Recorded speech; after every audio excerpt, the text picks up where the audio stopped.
გადაცემა შენისარგე კვლავ მედეფემის ეთერშია, ტალღაზე 100.3, ისეთივე ჯანსაღი და კარგი განწყობით, როგორც ერთადერთ სამედიცინო რადიოს მედეფემს შეეფერება.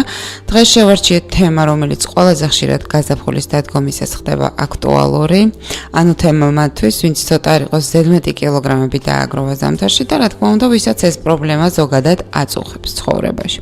შეგახსენებთ, ჩვენი გადაცემის წარმოდგენია კლინიკა Oxford Medical Georgia და სწორედ ამ კლინიკაში გთავაზობენ უახლეს სპეციალურად შერჩეულ წონის კლების პროგრამას, რათა გაზაფხულს მოხდენილი ფიგურით შეხვდეთ.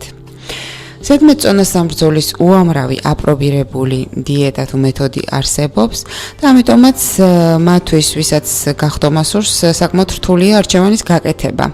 როგორ გახდეთ სწორად და როგორ შეინარჩუნოთ მიღწეული შედეგი, ამაზე სასაუბროთ ჩვენ სტუდიაში კლინიკა Oxford Medical Georgia-ს ექიმი, ენდოკრინოლოგი, დიეტოლოგი ნინო ბერეკაშვილი მოვიწვიოთ.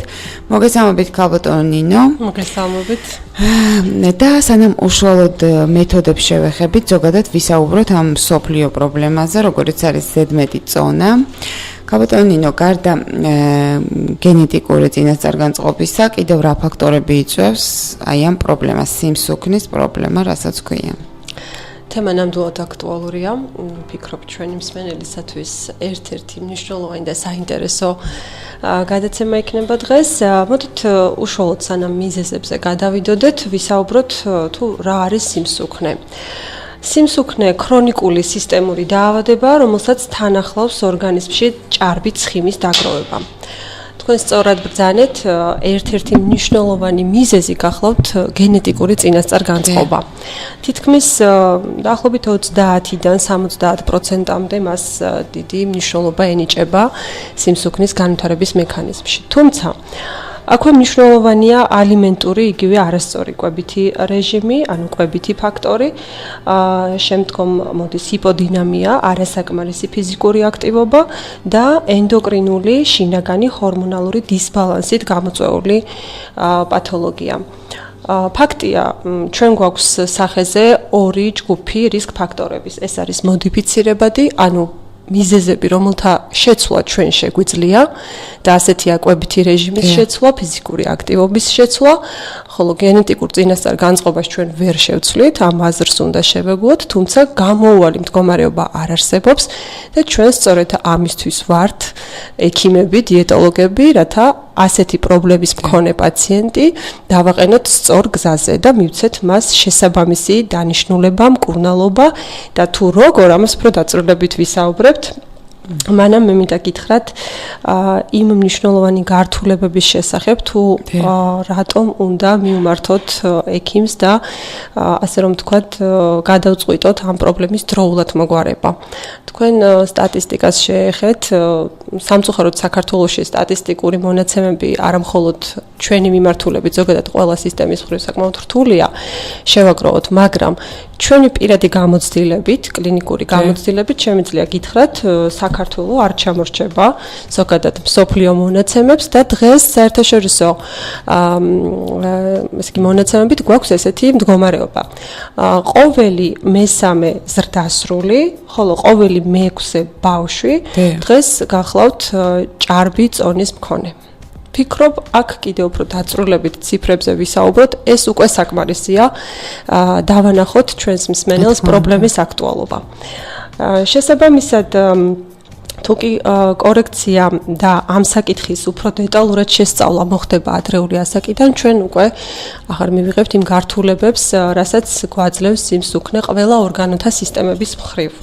რაც შეეხება გართულებებს, ზუსტად რომ ჩამოვთვალოთ, რა არის ფაქტორების წინაშე ადამიანი, რომელსაც აწუხებს ზედმეტი წონა? დიახ, პირველ რიგში მინდა აღვნიშნო გულ-სისხლძარღვთა სისტემა, ზოგადად სისხლძარღვოვანი პათოლოგიები, რაც გვაძლევს უკვე ისეთ სერიოზულ დაავადებებს, როგორიც არის სტენოკარდიული გართულებები, მიოკარდიუმის ინფარქტი, ინსულტი, არტერიული ჰიპერტენზია, გვაქვს გართულებები, ცხიმოვანი ცვლის დარღვევები, რასაც მოსდევს ათეროსკლეროზული ცვლილებები, დარღვევები, ლიპიდური ცვლის დარღვევები, მნიშვნელოვანია ძვალსახსროვანი სისტემა, სახეზეა იგივე დისკოპათიები, გვაქვს ართროზები.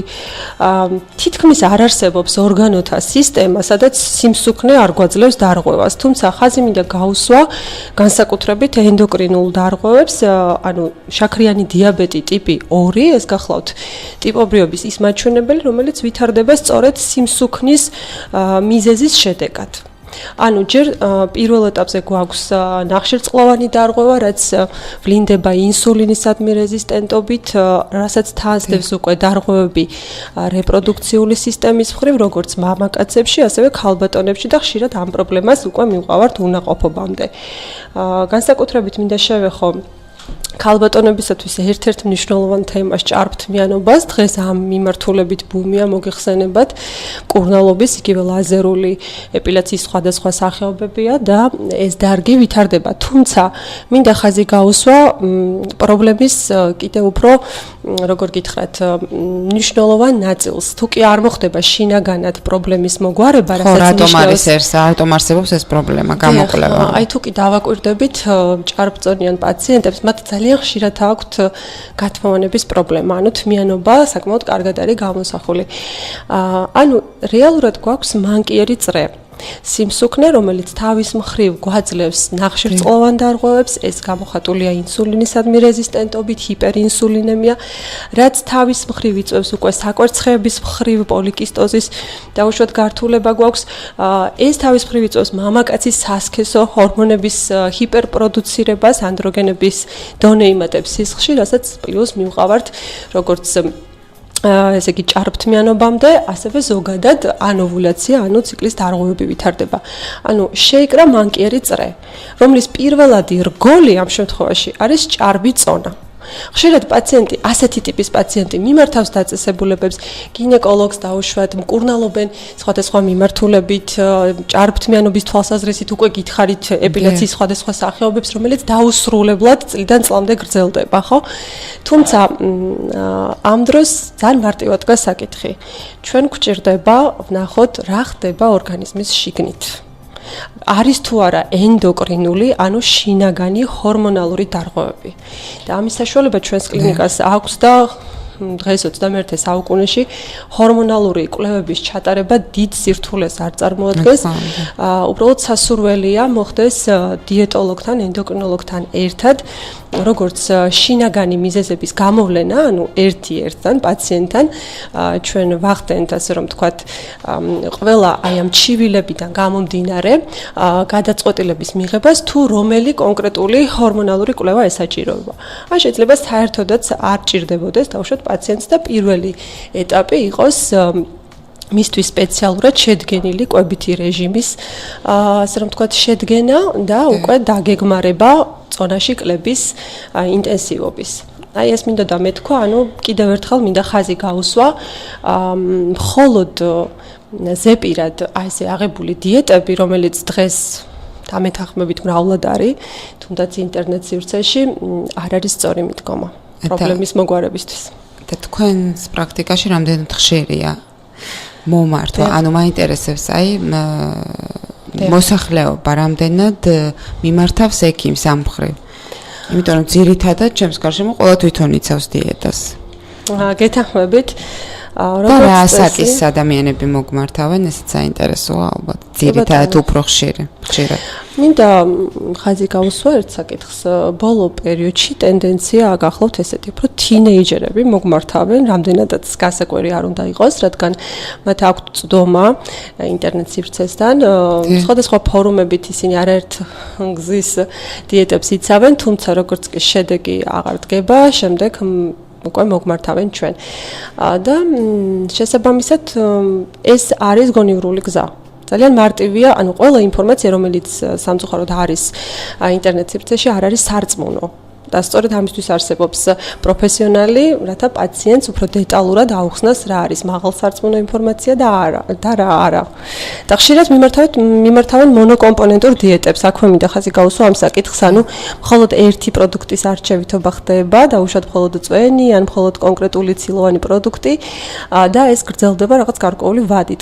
ხშირად ამას ძალიან ცუდი შედეგები აქვს, ანუ სახეზეა ზოგადად რეპროდუქციული სისტემის დარღვევები, ციკლის დარღვევები, განსაკუთრებით, როდესაც საუბარია იგივე თინეიჯერი, ასაკის მქონე ქალბატონები იქნება ეს თუ მამაკაცები, ხო? ამიტომ ხდება ინდივიდუალურად აი ამ პროგრამის შედგენა. და ამისათვის სასურველია განისაზღვროს შემდეგი რამ. ანუ პირველ რიგში მასის ინდექსი, რაც ეს ყველასათვის ცნობილია, როგორც ხდება. ეს არის კილოგრამების შეფარდება წონის სიმაღლის კვადრატთან. და უკვე ხარისხობრივად ხდება მინიჭება ჭარბი წონის ხარისხის და შემდგომ უკვე კიდევ ერთხელ ვამბობ პაციენტის მდგომარეობის გათვალისწინებით გადაწყდება მას ესაჭიროება თუ არა გარკვეული კვლევები, ანუ შინაგანი მიზეზის დასადგენად. და ამის შემდეგ ჩვენ გვაქვს სპეციალური პროგრამა, კვებითი პროგრამა. მინდა გითხრათ, რომ გარკვეული შრომა ჭირდება იმისთვის, რომ პაციენტს დეტალურად შეასწავლო თუ რა არის ცილოვანის პროდუქტი, რა არის ნახშირწყლები, თუ და ეს მაქსიმალური ინფორმაცია, რითაც არის დატვირთული პროგრამა, უკვე გვაძლევს რეალურად შედეგს. აი ეს მინდოდა მეთქვა. ასევე მინდა ხაზი გაუსვა ფარისებრი ჯირკვლის ფუნქციის მნიშვნელობას. ჩვენ უკვე ვისაუბრეთ ორგანოთა სისტემების მხრივ, თუმცა ფარისებრი ჯირკვლის ფუნქციური მდგომარეობა, განსაკუთრებით მისი ჰიპოფუნქცია, რასაც ჰიპოთირეოზს უწოდებთ და ესეთი ტერმინით იცნობს ჩვენი მოსახლეობა, ძალიან მნიშვნელოვანი გავლენა აქვს სიმსუქნის განვითარების მექანიზმში. ვინაიდან, როდესაც გვაქვს თავისუფალი თიროქსინის დაბალი მაჩვენებელი, რეალურად ნივთიერებათა ცვლის ტემპი არის დაბალი, მეტაბოლური პროცესების ტემპი არის დაბალი, შესაბამისად წონაში მატების ტენდენცია არის მაღალი. არაერთხელ უთქვამს პაციენტს დაუშვათ რა არ ვცადე, დიეტები დაუშვათ, კვებითი რეჟიმს ვიცავ, მაგრამ ვერ ვიკლებ. აი ესეთი კითხვით ძალიან ბევრი პაციენტი მოგმართავს. ანუ რა უნდა გამოიყუროს? დიახ, სწორედ ეს არის ის ასე რომ ვთქვათ, მდგომარეობა, როდესაც უკვე არის ნიშანი იმისა, რომ ჩაერთოს პროცესში ექიმი, კვალიფიციური ექიმი და განსაზღვროს თუ რომელი რგოლი არის დარღვეული ენდოკრინული სისტემის. როგორც კი კორეგირდება და გასწორდება ეს მდგომარეობა, შემდგომ უკვე შედეგიც რა თქმა უნდა დგება. ქალბატონ ნინო, ეთერში მუსიკალური პაუზის შემდეგ, რა თქმა უნდა, ამ საინტერესო თემით ისევ დავბრუნდებით.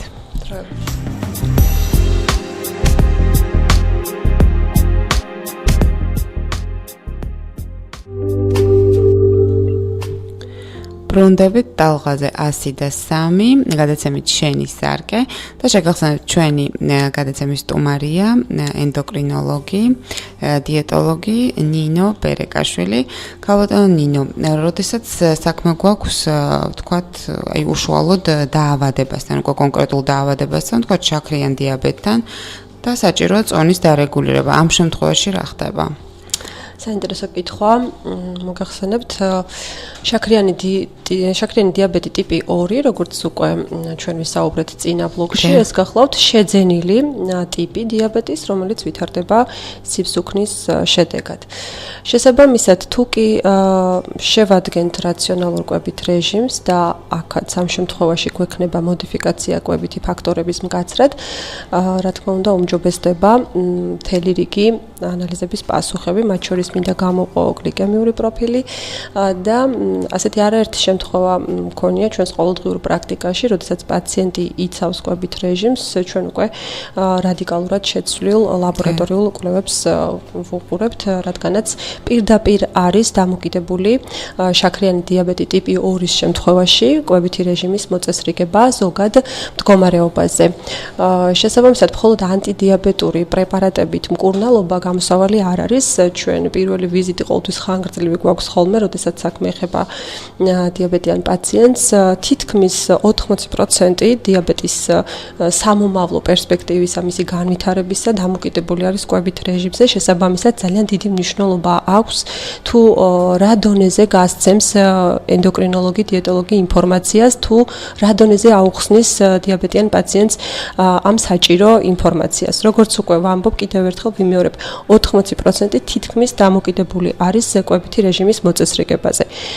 ამავე ჯგუფში მინდა გავაერთიანო პაციენტები, რომლებსაც აქვთ გულსისხლძარღვთა დაავადებები, მათ შორის ანამნეზში აღინიშნება ინფარქტი, ინსულტი, ზოგადად სისხლძარღვოვანი პათოლოგიები, იგივე სტენოკარდიული ეპიზოდები.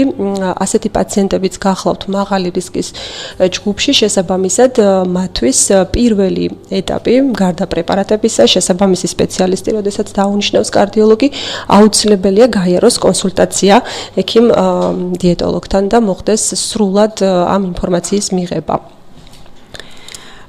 წავიკითხე ხალბატონ ნინო, რომ ვთქვათ ბავშვს თუ 6 წლის ასაკამდე მიყვა ცოტა ზედმეტი წონა და ბავშვი თუ ზედმეტად პუტკუნა, მას აქვს დიდი შანსი, რომ ეს პრობლემა მთელი ცხოვრების მანძილზე არ გაკონტროლების შემთხვევაში, რა თქმა უნდა, აწუხებდეს. საქართველოში მე მგონი ბავშვები ცოტა დღეში არიან ამ მხრივ, ზოგადად ქართველ დედებსაც გვიყვარს ბავშვების ზედმეტად გამოკვება, ბებიებს, კი და აი თქვენ რა სიტყვით თქვათ, როგორ უნდა გამოკვებოს ბავშვი დედამ, როგორი ცხოვრების წესით უნდა, ანუ როგორ უნდა შეუწყოს ხელი, რომ არ შეაწუხოს ამ პრობლემამ, როგორიცაა ჭარბი წონა. ეს კიდევ ცალკე შემიძლია ვთქვა მიმართულება, ბავშვთა კვება. მე პირადად თანამშრომლობ ამერიკის ნუტრიციოლოგთა საზოგადოებასთან და მათთან ერთად, ანუ გვაქვს მთელი რიგი კვლევები ჩატარებული.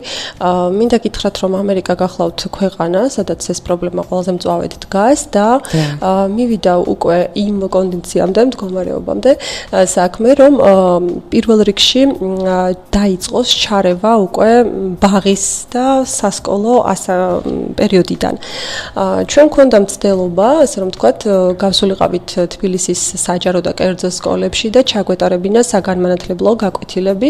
მინდა გითხრათ, ამ ყველაფერმა საკმაოდ კარგი შედეგი გამოიღო, ვინაიდან დღემდე მაქვს ხოლმე ურთიერთობა სკოლის დირექტორებთან და ის ფაქტორი, როდესაც ექიმი სკოლაში შედის და დაუშვათ მათ უკითხავთ სემინარს, რომელიც არის მათთვის გასაგებ ენაზე, რა თქმა უნდა, გაფორმებული 3D ანიმაციებით, ამას ძალიან კარგი, როგორ გითხრათ, შედეგი მოჰყვება, ვინაიდან აქტივობაც საკმაოდ მაღალი იყო ბავშვების მხრიდან და ბოლო პერიოდის განმავლობაში წამოვიდა ტენდენცია იგივე მშობლების დაინტერესება ამ საკითხის მიმართ. პირადად ჩემს პრაქტიკაში, მაგალითად, იგივე მშობელი ბავშვთან ერთად მოგმართავს და ჩვენ კონკრეტულად მათთვის, ასე რომ ვთქვათ, ვადგენთ ხოლმე სპეციალურ პროგრამას ბავშვებისათვის, ვინაიდან კიდევ ერთხელ ხას უსმევ, ეს არის წინაპირობა იმისი, რომ სამომავლოდ უკვე განსაკუთრებით, როდესაც პუბერტატულ ასაკში შევა, მოზარდობის ასაკში, იქ მთელი რიგი ჰორმონალური ძვრები ხდება და ეს კიდევ გახდეს ერთ-ერთი რისკ ფაქტორი, რომ განვითარდეს სიმსუქნე კიდევ უფრო მეტი, ასე რომ ვთქვათ, ინტენსივობით. შესაბამისად, რაც უფრო ადრე მოხდება ჩარევა და დედა, რომელიც ამჩნევს, რომ მისი შვილი პროგრესულად იმატებს წონაში, ეს უნდა იყოს მკვეთრი სიგნალი იმისა, რომ მოხდეს ექიმ სპეციალისტთან ერთად შერჩევა გარკვეული პროგრამის. ეს შეიძლება ერთჯერადი ხასიათი ჰქონდეს ამ ყველაფერს და შემდეგ უკვე დედა მთელი ამ ხნის განმავლობაში თავად აკონტროლებდეს მენიუს, თუ როგორ უნდა მიირთმევდეს მისი შვილის საკვებს, თუმცა აქვე მინდა აღვნიშნო, რომ ეს საკითხი ჩვენთვის საკმაოდ მტკივნეულია. დღეს თითქმის ყველა მშობელი დაკავებულია თავიანთი სამსახურეობრივი მდგომარეობის გამო ძალიან რთულია გააკონტროლო დაუშვათ შვილი მთელი დღის განმავლობაში რას მიირთმევს და მინდა გითხრათ, რომ მდგომარეობა არასახარბიელოა იგივე ბაღებში, სკოლებში, ვინაიდან ძალიან ესე ვაქცევ ხოლმე ყურადღებას, ხშირად არის ტენტზე გამოკრული დღის მენიუ და ჩვენ კარგად ვხედავთ, რომ იქ არის უფრო მეტად ნახშირწყლოვანი საკვები და არა ცილოვანი დაუშვათ და თუ კი მოხდება დაუშვათ გადამზადება იგივე მზარეულების ან ექთნების, რომლებიც ადგენენ ამ პროგრამას, ეს უპრიანი მნიშვნელოვანი არ იქნებოდა, რადგანაც ეს საქმე ეხება ჩვენი შვილების ფიზიკურ და ინტელექტუალურ განვითარებას. კიდევ ერთხელ ხას უსმევ, მოზარდობის ასაკში აქვს უდიდესი მნიშვნელობა კვების ფაქტორს. ჩვენ შემთხვევაშიც რა თქმა უნდა დიდი მნიშვნელობა აქვს უკვე მოზრდილებში, მაგრამ ორმაგად უფრო მნიშვნელოვანია სკოლამდელი ასაკი, სასკოლო ასაკი და თუ კი მოხდება ამ ხრივ ყურადღების გამახვილება და აღნიშნული საგანმანათლებლო დაუშვათ მიმართულებით მუშაობა ეს მხოლოდ შეუწყობს ხელს ჩვენი შვილების ჯანმრთელობას და კიდევ ერთხელ მინდა ხაზი გავუსვა მშობლები ამ მიმართულებით უკვე აქტიურობენ ჩვენს კლინიკასაც არაერთხელ მომმართავს დაუშვათ იგივე მშობელს ამ აღნიშნული პრობლემით და მხოლოდ კვებითი რეჟიმის მოწესრიგებით ჩვენ ვიღებთ უკვე ძალიან კარგ შედეგებს რეალურად. კიდევ ერთი საკმაოდ ესეთი პრობლემაა, ასევე მიღწეული შედეგის შენარჩუნება. დამეთანხმებით ალბათ, ძალიან ბევრი სწრაფად იკლებს, მაგრამ შემდეგ ასევე სწრაფად ითვისებს იმ კილოგრამებს, იბრუნებს უკან. აი ამ შენარჩუნებაზე რას გვეტყოდეთ? კი ბატონო, საკმაოდ საინტერესო კითხვა და ასევე საპრობლემო, ვინაიდან სწორედ მას შემდეგ მოგმართავენ ხოლმე, როდესაც ესეთი აქვთ სწრაფი კლება, შემდეგ ორმაგი ხშირად მომატება და უკვე როდესაც გამოსავალი არ არის, მოგმართავენ ჩვენ. მინდა ვთქვა, რომ როდესაც სწორად დაიგეგმება კლების ტემპი, აი საშუალოდ მაჩვენებელი გახლავთ ესე პირველი თვე, სასურველია 3-4 მაქსიმუმ 5 კილოგრამი. შემდეგი თვე ეს უნდა იყოს დაახლოებით არის რეკომენდებული ზოგადად სწრაფი კლება ორგანიზმისთვის. შემდგომი თვე ეს იქნება დაუშვათ კილოგრამი 2 კილო, მესამე თვე დაუშვათ 1.5 2 კილოგრამი, ანუ ეს არის კლების ჯანმრთელი გრადაცია.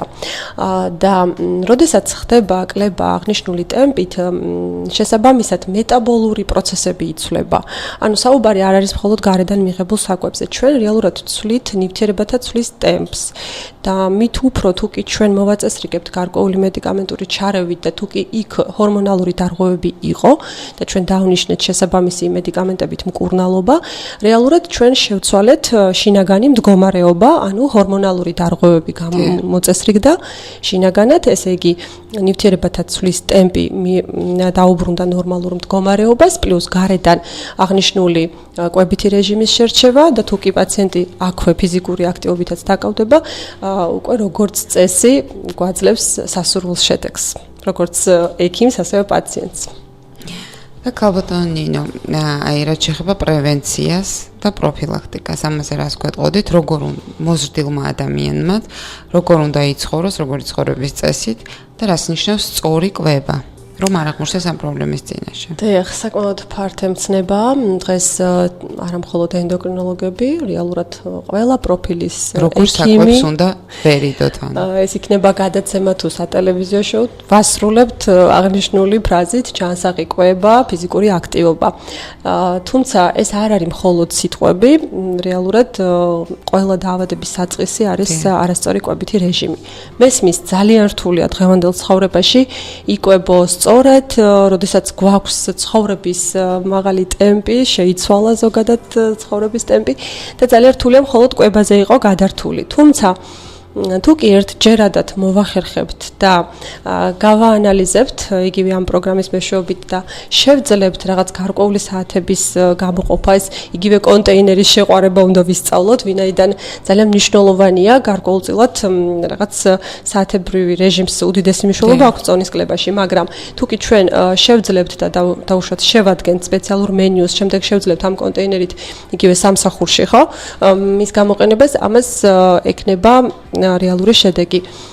შესაბამისად, ფიზიკური აქტივობა ამ ყველაფერთან ერთად გვაძლევს სასურველ შედეგს. ასე რომ მე ჩვენს მსმენელს ვურჩევ, თუ კი თქვენი წონა გახლავთ პირველი მეორე ხარისხი უკვე ეს არის სიგნალი იმისა, რომ თქვენ შეძლოთ უკვე ამ თემაზე უფრო ღრმად, ასე რომ ვთქვათ, ფიქრი მიმართოთ ექიმს, მასთან ერთად შეადგინოთ გარკვეული პროგრამა და შემდეგ უკვე, როდესაც შენარჩუნებაზე დგება საკითხი, რა თქმა უნდა, ჩვენ აღარა გვაქვს ესეთი მკაცრი ვარიანტი კვებითი რეჟიმის, ბევრად უფრო მარტივია. მინდა გითხრათ, რომ როგორც წესი პაციენტების ის პროცენტული მაჩვენებელი, რომელიც აღნიშნული რეჟიმით ცხოვრობს, უკვე იმდენად ეჩვევა, რომ მათთვის ეს დიდ პრობლემას არ წარმოადგენს. პირიქით, პაციენტი, რომელიც ასეთი კვებითი რეჟიმით ცხოვრობს, ამბობს, რომ ის არის მაძღარი, ის არ შიმშილობს და იკლებს. ეს არის საუკეთესო კომბინაცია. დიდი მადლობა მინდა გადაგიხადოთ ქალბატონო ნინო, ძალიან საინტერესო საუბრისათვის. შეგახსენებთ გადაცემა შენი სარკე სტომარი იყო, კლინიკა Oxford Medical Georgia's დიეტოლოგი, ენდოკრინოლოგი, ქალბატონი ნინო ბერეკაშვილი. დიდი მადლობა მოწვევისათვის. მაშ ასე შევხვდით გაზაფხულს მოხდენილი ფიგურით და არა მარტო გაზაფხულს, მე ვფიქრობ, რომ ადამიანმა წელიწადის ნებისმიერ დროს უნდა აკონტროლოს საკუთარი წონა.